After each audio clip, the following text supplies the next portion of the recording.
Yo tout le monde, bienvenue sur la chaîne de Léo et Max. On se retrouve pour la review habituelle de Shingeki no Kyojin, l'attaque des titans. On est à l'épisode 27 et on va aller plutôt vite parce qu'on doit vous couvrir l'histoire, la bande son. On va vous parler de la réalisation de l'animation cet épisode et également des changements par rapport au manga. Il y en a beaucoup avec cet épisode du coup qui couvre l'entièreté du chapitre 129 du manga. Et bon, encore un seul chapitre, hein. Ouais. Ça fait plusieurs semaines qu'on est habitué du coup à pas 2 ou 3 chapitres, mais un seul. D'ailleurs, ça va avoir une incidence, hein, puisque concrètement, je crois qu'il doit rester 1 ou 2 épisodes là pour l'animé, je crois, parce qu'il en restait 2 avant la diffusion de ça. Mais c'est pas fini, hein. Shingeki, c'est pas fini. En fait, ce qui se passe, c'est que les épisodes prévus pour l'instant ne sont pas assez nombreux pour pouvoir couvrir ce qui reste du manga. Donc là, il reste un épisode, il va y avoir une coupure. Et ensuite, on aura la suite, mais on ne sait pas encore sous quelle forme. Mais on vous tiendra informé, évidemment, pour la fin de la série Shingeki. Voilà. Abonnez-vous surtout et faites tourner cette vidéo, puisqu'on l'a dit, on sera là pour Shingeki maintenant, épisode prochain, et puis bien après. Et c'est parti. Allez, on go pour l'histoire avec un trou dans Samuel. Non, 3 trous, parce que sa tête, elle est complètement trouée. On voit Armin qui a de l'empathie pour les actes qui viennent d'être commis. Lui, il aurait voulu que ça se termine autrement, sans effusion de sang. C'est raté, parce que quand tu vois cet épisode, c'est pile l'inverse qui va se passer. Pas la même définition. Et Shingeki, c'est un peu ça. Ça nous raconte... comment dire ça, un peu ce que disait Yelena, la violence des hommes. Et puis ce qui semble être quelque chose qui est inhérent à certains. En tout cas, tant que les gens n'auront pas été éduqués convenablement, et tant que les gens auront ce désir de vouloir empiéter sur les autres, ou ce désir de vouloir tuer l'autre pour soi-même, pour son propre bien, en fait, son propre plaisir en quelque sorte, ça sera toujours comme ça. Donc malheureusement, là, Armin, il le constate. Et puis on apprend aussi que il va falloir préparer l'hydravion avec seulement la possibilité de pouvoir le faire en une demi-journée. Parce que initialement, c'est une journée pour préparer un hydravion. Là, on nous dit il faut le faire en une demi-journée, sauf que c'est impossible. Jamais ils retiendront tous les pro-Jäger, etc. sur le port. En plus, on a vu dans l'épisode qu'il y avait des renforts qui arrivaient et tout ça.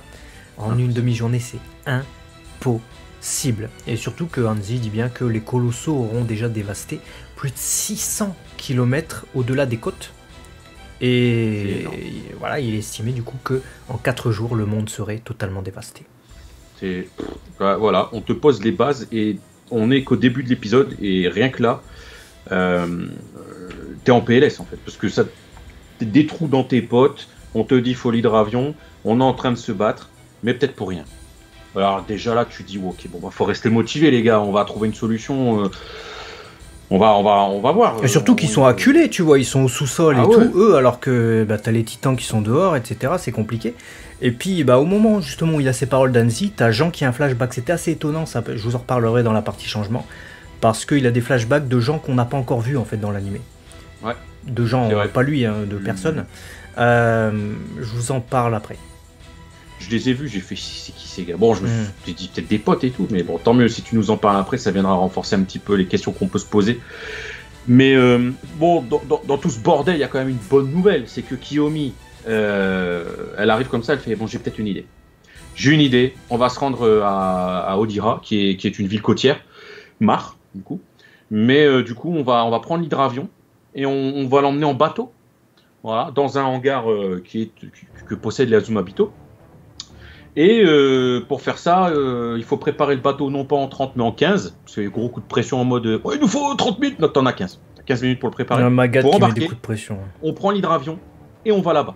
Sachant que la grosse difficulté, et c'est un énorme pari, c'est qu'il y a une chance sur 2 qu'on arrive avant les titans. C'est au petit bonheur la chance. Mais de toute façon, il n'y a rien d'autre à faire. Comme dit Magat, de toute façon on peut rien faire là. Là on peut pas. Donc autant tenter un truc. Voilà le plan. Ouais, et puis ça aura une influence sur la fin d'épisode, vous verrez avec Annie, etc. Et vu qu'on parle d'Annie, c'est Mikasa qui était là, qui est chargé d'annoncer le plan aux titans, aux deux là. Pendant que, en parallèle, il y a Frog qui demande à tous ces hommes de tuer les Azumabito. Donc là, eux ils sortent parce qu'ils doivent se rendre dans le bateau. Ils doivent se rendre dans le bateau. dans le bateau qui va préparer l'hydravion. Et tu as les 2 titans qui interviennent et se sacrifient en quelque sorte pour que les Azumabito puissent vivre. Et là, tu as Hanzi évidemment qui entre en combat. Du coup, on va avoir pas mal de scènes d'action assez mémorables dans cet épisode. De malade. Ça a été... En fait, à partir de ce moment-là, il y a tout le monde qui comprend, et notamment Frock qui comprend le plan qui est en train d'être échafaudé. Et là, on est rentré dans la boucherie, les copains. C'est-à-dire que on avait déjà Reiner et Annie qui étaient déjà en train de préparer les saucisses et tout, parce que clairement, ça a explosé de partout. Cet épisode m'a pris au ventre, je vais pas vous mentir. Mais alors là, c'était une giclée de sang, pluie de sang. Là, c'était vraiment, on joue notre Vatou. De toute façon, il n'y a plus besoin il n'y a pas de nécessité. On ne peut même pas prendre le temps de réfléchir. C'est d'ailleurs Jean qui, à un moment donné, dit ça. N'a plus le temps, n'a pas le temps de réfléchir, n'a pas le temps d'hésiter, il faut agir. On n'a pas le temps. Mais dans quelles conditions, quoi? Comme tu le dis, Reiner qui se fait exploser sa mère, on perd un bras, Annie se fait exploser, Reiner, il se fait ravager en protégeant. C'est du... Alors ça pète de partout, ça saigne de partout. Et là, tu te dis qu'il va gagner. À un moment donné, tu vois tout ça, tu te dis c'est la merde. Et là, tu vois un train qui déboule, peu de temps après. Tu te dis c'est les Pro-Jaeger qui arrivent, mais comment on va faire? Qui va aller s'occuper de ça? Et là, le train pète. Ouais, bon, t'es beaucoup en avance par rapport à la trame, par rapport au conducteur. Parce que normalement, ce qui se passe juste après, c'est Frock qui attaque le bateau. Et Falco, en fait, il veut commencer par défendre Reiner, Annie, le bateau, tout ça, parce qu'il voit que c'est la merde. Alors, il veut s'en charger, sachant qu'il a le titan mâchoire. Mais Pieck tente de le retenir en lui disant que la première transformation, justement, elle est instable. Mais elle y parvient pas. Il y va quand même. Et puis là, ensuite, on retrouve Mikasa, Hanzi et tout ça. Et là, il y a effectivement ce train qui se fait exploser. Et au moment où le train explose, on ne sait pas qui c'est qui a fait ça. On découvrira plus tard que c'est Kiss Alice, évidemment. Mais ça a été... tu vois, tu m'as dit... ouais, t'as été plus vite que la trame, machin. Mais je pense que c'est révélateur de l'intensité, du nombre d'actions simultanées, parallèles en un peu de temps qui est mené de tous les fronts. Ouais, il y a beaucoup le beaucoup train, les titans, Frock qui fait un truc, Mikasa qui, on va le dire, découpe des têtes, Hanzi qui s'en mêle, énervement Connie, Jean qui intervient. En fait, ça partout. Cet épisode, t'as pas le temps de respirer. En fait, t'es là, t'es dans le suspense de ce qui va se passer. Voilà. Et juste après cette explosion du coup de ce train, on est là en mode mais qu'est-ce qui s'est passé? T'as Jean qui vient du coup chercher Falco. Mais Annie, elle se fait exploser, elle perd la tête, quoi. La tête, elle tombe comme ça, comme un bowling, je me suis dit. Mais il va se passer quoi, là? On est en train de perdre les titans. Il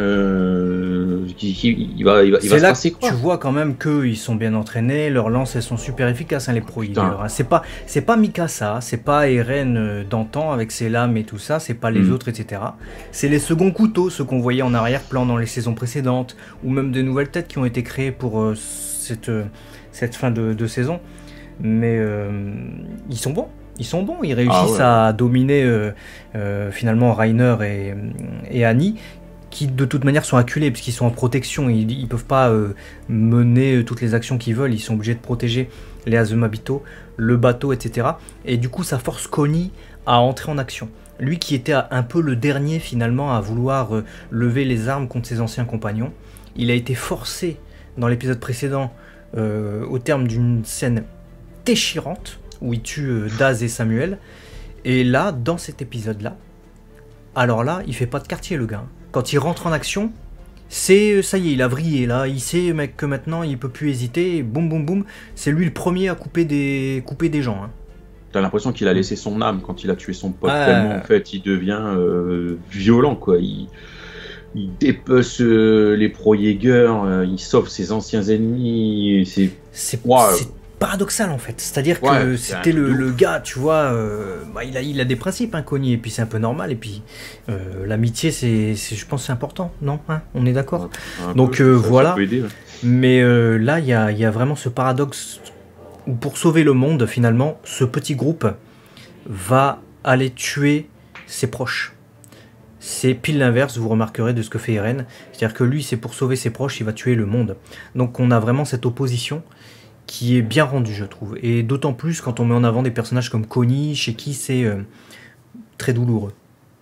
Ouais, c'est douloureux pour moi aussi, hein. Pour le viewer, tu peux dans les commentaires, mais c'est douloureux pour nous aussi.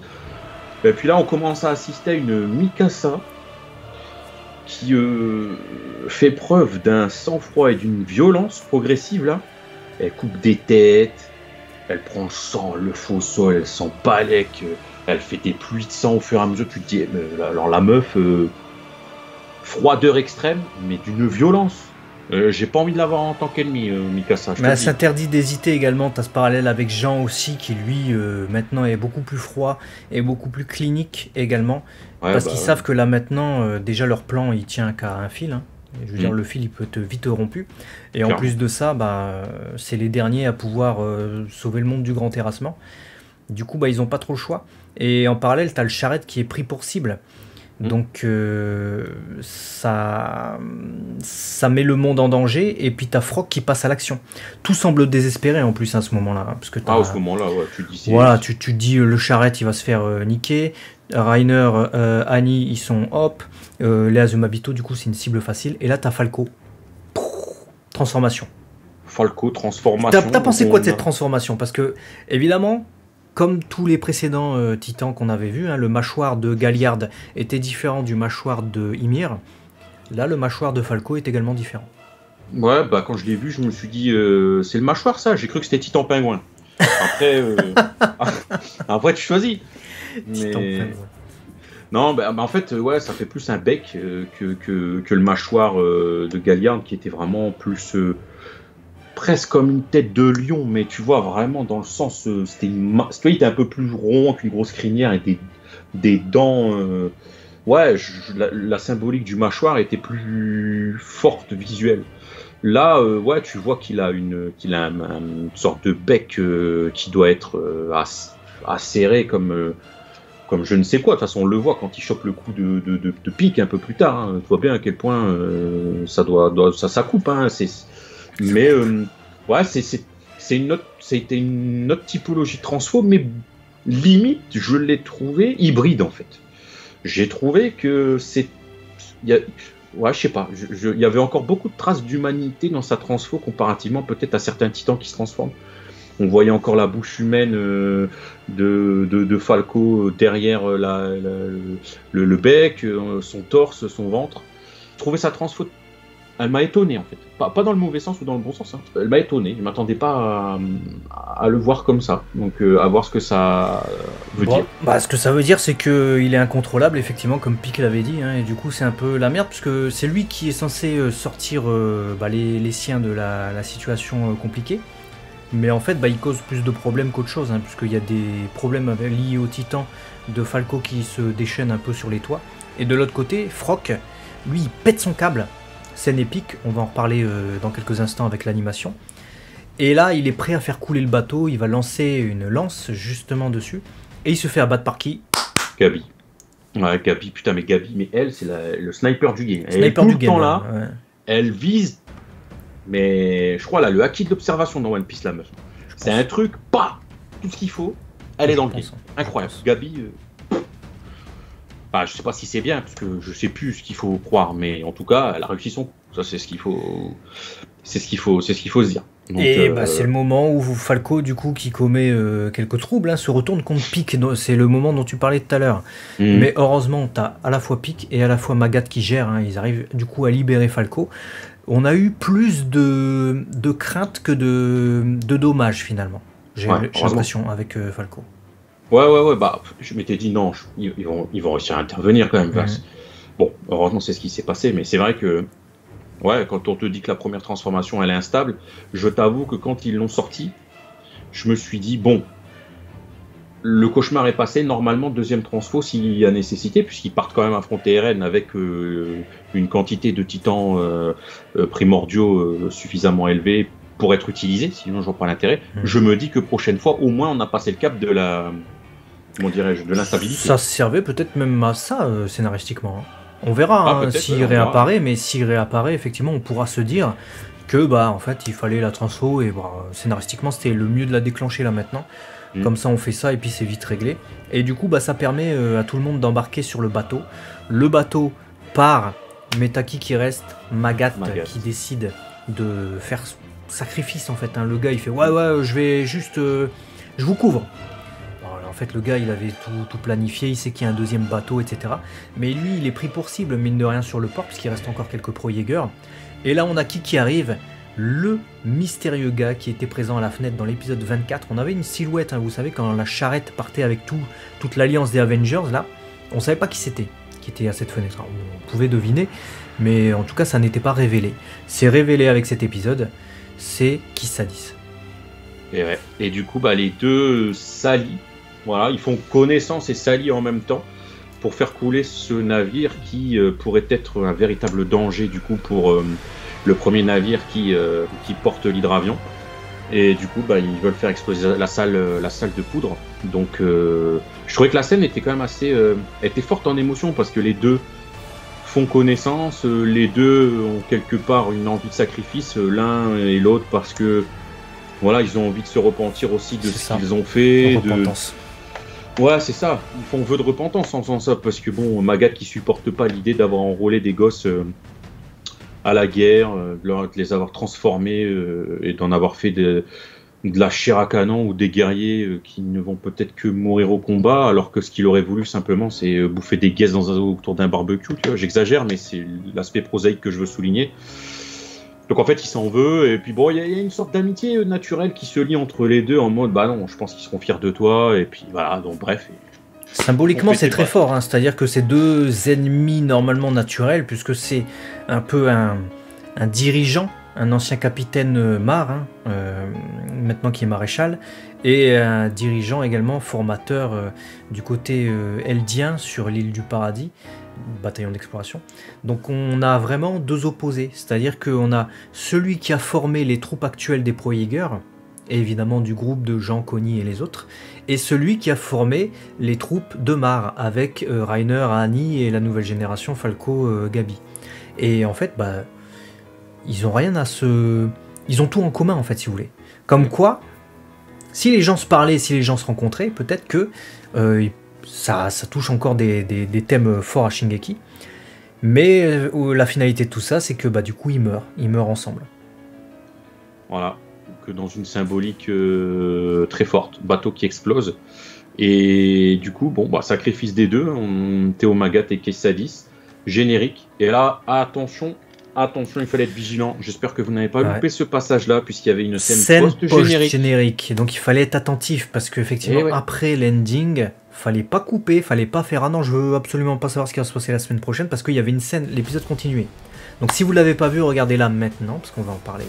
Petite scène post-générique, du coup, dans laquelle, je parle lentement, histoire que vous ayez le temps de couper, Annie apprend du coup que bah, les colossaux auront de toute manière très certainement détruit Mar et Revelio.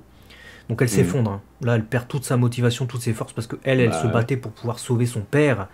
Là, Hanzi lui dit que, à mon avis, c'est mort. C'est lourd, hein, déjà. Elle veut lâcher l'affaire. Hein. Elle veut lâcher avec ça, tu te dis, oui, tu comprends, elle se bat que pour ça. Le reste, écoute... C'est tout ce qu'elle a au monde en fait. Hein. Et n'oublions pas qu'elle a été prisonnière 4 ans d'un cristal, donc elle a plus rien. Elle a que ça, c'est ça, elle a que ça au monde, elle est un petit peu déconnectée de toute attache, tu l'as dit, puisqu'elle était prisonnière. Oui, on peut se dire, oui, mais bon, sauver l'humanité, ça va au-dessus de tout et tout. Mais il faut quand même que tu digères le fait que tu dois faire ton deuil de ton père, quoi. Donc à un moment donné, on peut pas lui demander, ouais, c'est pas grave, ton père, vas-y, on va sauver. Ça doit être un sacré coup à encaisser. Mais, pour autant, tout le sacrifice de Magat, cette symbolique, le pourquoi du comment il s'est sacrifié, alors que lui aussi, quelque part, aurait pensé la même chose qu'elle, mais il l'a quand même fait. Il s'est quand même sacrifié pour qu'ils puissent, donc eux, hein, ceux qui sont dans le bateau, les Dravions, avancer, aboutir à quelque chose. Donc en fait, même dans une situation où lui, il aurait voulu tout abandonner, il n'a pas abandonné. Donc elle se résout un peu à s'en remettre aux autres. Elle se dit, bah, faut que je fasse faut que je... Ouais, de toute façon, je sais pas quoi faire, mais le mieux, c'est faut que je continue, mais vous, est-ce que vous êtes prêt seulement si je continue à faire ce qu'il faut, quoi, en gros. C'est ce qu'elle dit, hein. Elle dit, Mikasa, est-ce que toi, tu serais prêt à lever l'arme? Et si c'est moi qui lève l'arme, est-ce que tu vas pas m'en empêcher? Parce qu'on sait que, tu vois, Eren, tout ça... Donc, c'est très juste ce qu'elle dit. Ouais, il y a un dilemme de... Et on en revient à la même question, du coup. Et c'est pas illogique non plus, hein, Et c'est aussi très intéressant de voir aussi l'évolution entre Mikasa et Annie, hein, qui étaient ennemis autrefois et qui maintenant se soutiennent bras dessus, bras dessous contre l'adversité, en fait. Allez. Quand je vous dis que le cas Mikasa est à souligner à chaque fois, c'est de plus en plus prégnant. C'est toujours cette question. Mikasa, est-ce que tu vas faire? Tout le temps Mikasa, cassage de couilles, je vous le dis moi. Mikasa et Tsukasa. Bande son maintenant, retour du thème épique de la transformation en titan de cette nouvelle saison, hein, qui a été initiée en début. Lorsque Falco se transforme et que tout le monde passe à l'action, j'ai trouvé ça super épique. Et j'ai trouvé aussi bien fait le fait qu'il n'y ait pas un seul son lors de l'explosion finale, les au revoir avec Théo Magat et Kissadis. Ouais, puis de manière générale, que ce soit les bruits de flotte, de bâtiments, les explosions, tout était fait pour que tu sois dans ton épisode jusqu'à la dernière seconde. Moi, la bande-son, elle m'a C'était magnifique, cet épisode. Niveau audio, c'était magnifique. C'était magnifique aussi en termes d'animation et de réalisation. Bien que la réalisation, dans les premières minutes de l'épisode, soit plutôt extrêmement, voire trop fidèle, bon c'est pas un défaut non plus, au manga, puisqu'on avait quasiment du plan par plan. Ce n'est qu'après qu'il y a de libres adaptations, je vous en parle dans quelques instants. Et on peut voir aussi que le titan féminin sur les premiers plans était en 2D. Ça j'ai savouré, hein, parce qu'après il repasse évidemment en CGI. Ouais, mais sinon je suis d'accord avec toi, c'est... Les scènes, les piquenesses des scènes, les glissades sur les toits, les envolées avec leur équipement tridimensionnel, les lances, les explosions, les pluies de sang. Elle était gore et belle cette scène, c'est-à-dire que, enfin belle dans le sens en termes de réalisation, c'était magnifique, c'était épique en fait. Comment tu peux être, et ça questionne aussi l'humain hein, qui est en nous et qui regarde ces trucs, comment tu peux être aussi hypé et trouver des trucs aussi épiques alors que c'est si monstrueux finalement. Donc ça questionne l'humanité et la question de Yelena qui était rapport à la violence. Évidemment, elle a beaucoup plus d'écho avec des scènes comme ça. Et même la scène de Frock, hein, il a certainement eu la meilleure animation de l'épisode. Quand il saute là sur les toits et qu'il s'apprête à tirer la lance contre le bateau. Incroyable. C'était magnifique, c'était magnifique. Ah ouais, là on a eu du grand Shingeki comme on aime l'avoir, donc ça fait plaisir. Allez, les changements. Changement alors, lorsqu'en début d'épisode Hanzi parle de la vitesse des colossaux et de leur avancée, hein, il est dit que ça ne prendrait que 4 jours pour qu'ils ravagent entièrement le monde. Dans le manga on peut voir une illustration de cette avancée avec les colossaux qui ont déjà laissé une terre dévastée derrière eux, tandis que dans l'anime, pas d'illustration. Étonnamment, le flashback de Jean, hein, concernant son inquiétude pour des gens du continent, a été gardé dans l'anime, alors même qu'on n'a pas eu l'adaptation du chapitre 123, je vous en parlais il y a quelques reviews. Du coup, on ne sait pas qui est ce vieux monsieur avec Jean et Connie. Cependant, je dois quand même vous faire remarquer que dans le manga, même s'il y a ce flashback, ce petit flash de Jean, les personnages qu'on voit sont pas les mêmes exactement. On voit effectivement ce vieux monsieur, mais après on voit une multitude de gens derrière, donc c'est pas tout à fait pareil. Et si vous vous souvenez du tout début de la saison 4, vous savez d'ailleurs hein, que leur mission c'était d'infiltrer Revelio. Donc on sait que Jean et tout ça ont été sur le continent. Donc voilà, c'est pas non plus quelque chose qui vient nous perturber si on n'est que animé only. On se dit ah oui mais c'est vrai ils étaient sur le continent. Donc ils ont dû voir d'autres gens, tu vois. À un moment donné, c'est de la logique. Et ensuite, quand Kiyomi montre au groupe où se trouve le hangar, hein, elle leur montre une carte dans l'animé, hein, au sous-sol du port, tandis que dans le manga, en fait, tout n'est qu'illustré. Hein. Finalement, les seuls qui voient une carte, c'est nous, les lecteurs. Plus tard, quand le train contenant les renforts explose, on peut voir le train dérailler dans le manga, tandis que dans l'animé, après l'explosion, on passe à tout à fait autre chose. Quand Jean tire une balle dans la tête d'un pro-Jäger, et qu'il dit qu'il ne doit pas hésiter, dans le manga, c'est un gars qui se trouvait sur le toit et qui s'apprêtait à tirer sur Mikasa, tandis que dans l'anime, c'est une fille. Dans le manga, lors de l'apparition de la transfo de Falco, Gabi crie que ce doit être Falco. Et là, t'as Théo Magat qui était sur le pont qui dit « Gabi, je te laisse t'occuper du pont ». Ce qui est plutôt bien joué, hein, parce qu'on voit qu'elle a pas raté son coup juste après. Mais dans l'anime, cette séparation entre Magat et sa fille de cœur a été retirée. Magat n'est jamais sur le pont. Et on a juste Gabi qui crie « Falco !» et ensuite on entre dans le climax de l'épisode avec Frock qui se jette, qui se rue, il esquive tout le monde, etc. Et d'ailleurs le plan quand elle vient d'abattre Frock est plus explicite je trouve dans le manga, en dépit de l'épicness de la scène de l'animé, puisqu'on voit Gabi qui recharge son fusil immédiatement, on comprend que c'est elle qui a tiré, tandis que dans l'animé, bon, voilà, faut un peu plus insister, quoi. Sinon, toute la scène de la boucherie de Mikasa a été rallongée pour l'animé. Dans le manga, on n'a pas ça. On n'a pas de décapitation, on n'a pas d'explosion non plus. On a juste une tête fendue en deux et ensuite on s'arrête là. Et puis pour finir, quand Falco attaque Jean et les autres, avant l'intervention du charrette, il saute sur le toit dans l'animé et le fait s'écrouler. Tandis que dans le manga, c'est autre chose. Il passe par le toit, sa tête sort du sol, en fait, si vous préférez, et il s'attaque directement à Jean et les autres. Et là, tu as le charrette qui intervient. Voilà pour les différences. On va passer maintenant à la conclusion de l'épisode. Qu'est-ce qu'on en a pensé? Une boucherie. Moi, c'est la conclusion de mon épisode. Quand j'ai terminé, je me suis dit c'était une boucherie. Mais pas dans le sens positif du terme. C'était... Enfin, c'était dans le sens positif, si on a kiffé l'épisode. Ouais, mais même moi, j'ai kiffé l'épisode. L'épisode, c'était un régal total, franchement. C'était un régal magnifique. En animation, en ambiance, au niveau epicness, au niveau intensité, et tout ce que tu veux. Tu les vois pas passer tes 20 minutes. Mais si tu te poses 2 secondes et que t'as fini ton épisode, tu te dis qu'est-ce que je viens de vivre? Tu viens de vivre une boucherie, tu viens de vivre 2 camps qui à la fois étaient alliés, qui finalement s'opposent pour des idéologies très personnelles entre Frock et les Pro-Jaeger qui se disent que on est obligé d'intervenir parce que si Eren se fait arrêter, c'est l'île du paradis, vos enfants, vos frères, vos sœurs qui vont mourir. Donc quand tu entends juste ça, tu te dis oui, ok, je comprends pourquoi il faut défendre le truc. Et d'un autre côté, tu te dis oui, mais ce que Eren est en train de faire, c'est de tuer l'humanité. Donc tu es en train de te dire qu'est-ce qui vaut plus l'un que l'autre, en toute logique l'humanité. Donc tu as affaire à ce bain de sang et cet effluve où il faut péter tout ce que t'aimais pour franchir cette barrière avant d'aller être confronté à Eren et les colossaux. Mais au péril d'un choc psychologique pour tout le monde. Tu perds ton âme dans ce combat. Le port, j'avais l'impression quand tu vois les gens tomber dans l'eau, j'ai l'impression que c'est leur âme qui tombe dans l'eau. Tu t'enfonces dans les abysses de ton propre toi-même en fait. C'est waouh.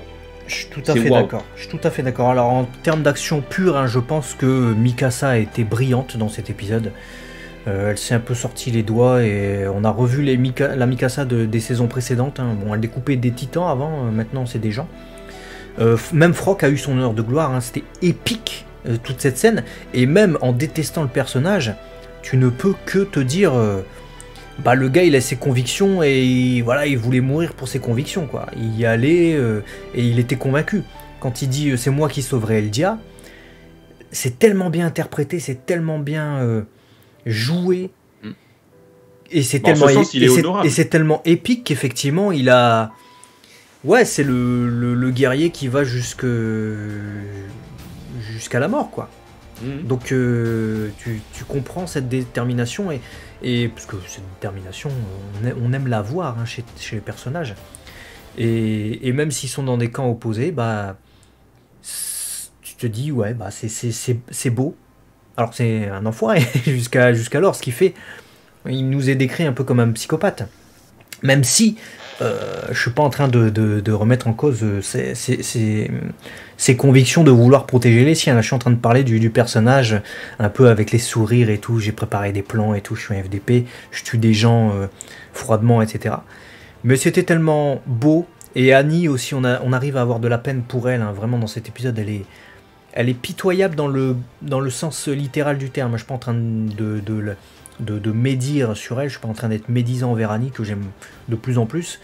Je suis en train de dire que justement on a pitié pour elle dans cet épisode parce que elle se fait destroyer sous sa forme de titan, elle perd tout et aussi tu as la beauté de voir que les anciens ennemis sont les alliés de demain, tandis que les anciens alliés sont les ennemis de demain. En fait tu as cet échange, c'est-à-dire qu'ils tuent leurs anciens camarades et ils s'allient avec leurs anciens ennemis. C'est paradoxe et c'est la guerre. C'est ça, c'est l'humanité, la guerre. Écoute, ça terminera cette review parce que quand à un moment donné, t'as l'eye catch Et t'as Leica qui est noté en Jap ennemi et allié, et il disait quand les titans étaient les plus gros ennemis, quoi, les plus grosses menaces, les titans étaient l'ennemi. Quand l'État et les pays étaient les plus grosses menaces, bah, c'était les pays et l'État qui étaient des ennemis.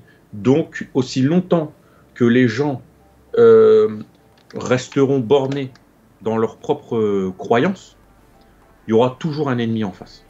Tant qu'il n'y a pas une unité, en fait, que les gens ne s'unissent pas à penser plus ou moins la même chose, il y aura toujours un ennemi en face. Voilà, bon, il n'est pas question de penser plus ou moins la même chose. Hein. Je pense qu'il est question de se réunir pour discuter. Et les avis différents, justement, bah, il faut les trancher par la discussion, pas par l'affrontement. Et d'ailleurs, j'en profite également pour vous dire pas de commentaires pro-guerre, hein, parce que sinon ils seront délettes immédiatement. On rigole pas avec ça. L'apologie de la guerre, hein, je veux dire, ça c'est pas, voilà, c'est pas dans ce pays-là.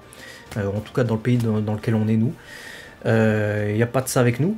Et par contre, vous pouvez discuter évidemment de l'épisode et nous dire ce que vous en avez pensé.